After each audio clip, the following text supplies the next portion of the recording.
வணக்கம். இது நியூஸ் 24 தமிழ். நான் உங்கள் தொகுப்பாளர். இப்போது முக்கிய செய்திகள்.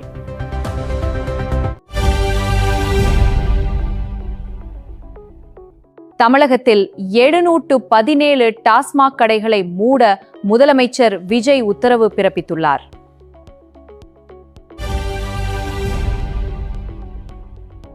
விஜய் சொன்னதை செய்யக்கூடியவர் என ஜனநாயகன் பட தயாரிப்பாளர் பாராட்டியுள்ளார். தேசிய தென்னிந்திய நதிகள் இணைப்பு விவசாயிகள் சங்கத்தினர் முதலமைச்சர் விஜய்க்கு வாழ்த்து தெரிவித்துள்ளனர்.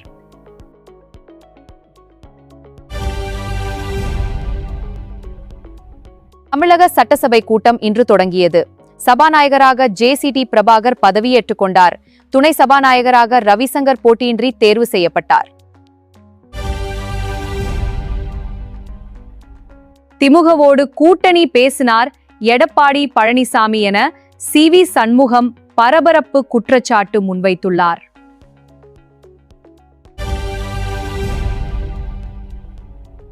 திமுகவோடு கூட்டணி பேசினார் எடப்பாடி பழனிசாமி என சி.வி. சண்முகம் பரபரப்பு குற்றச்சாட்டு முன்வைத்துள்ளார்.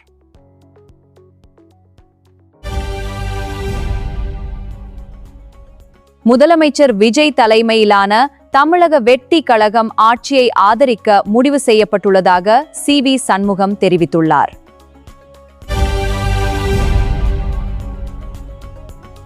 ராஜஸ்தானில் நீட் தேர்வு வினாக்கள் கசிந்தது குறித்து உடனடியாக விசாரணை நடத்த வேண்டும் என பாமக தலைவர் அன்புமணி ராமதாஸ் வலியுறுத்தியுள்ளார். நீட் தேர்வை மத்திய அரசு நிரந்தரமாக ரத்து செய்ய வேண்டும் என்று பாமக தலைவர் அன்புமணி ராமதாஸ் வலியுறுத்தியுள்ளார்.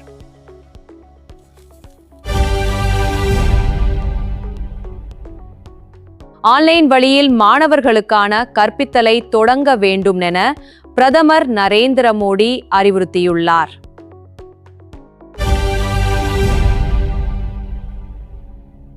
மேற்காசிய போர் பதற்றத்தால் உலக நாடுகள் பெரும் சவாலை எதிர்கொண்டுள்ளதாக பிரதமர் நரேந்திர மோடி தெரிவித்துள்ளார்.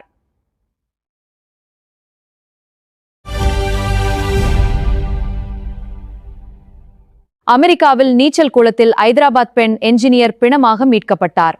தோழியின் திருமணத்தில் பங்கேற்பதற்காக ஸ்ரீவினா புளோரிடா சென்றிருந்தார்.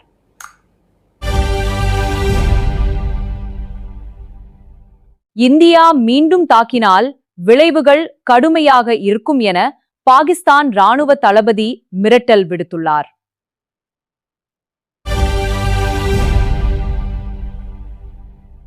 நாடு முழுவதும் கடந்த 3ஆம் தேதி நடைபெற்ற நீட் நுழைவுத் தேர்வை ரத்து செய்வதாக தேசிய தேர்முகமை அறிவித்துள்ளது.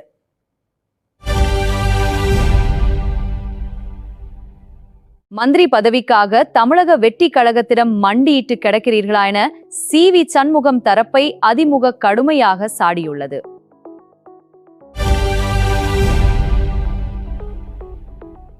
வந்தே மாதரம் என்பது வெறும் சொல் அல்ல, இந்தியர்களின் உயிர் மூச்சு என பாஜக தேசிய செயலாளர் வானதி சீனிவாசன் தெரிவித்துள்ளார்.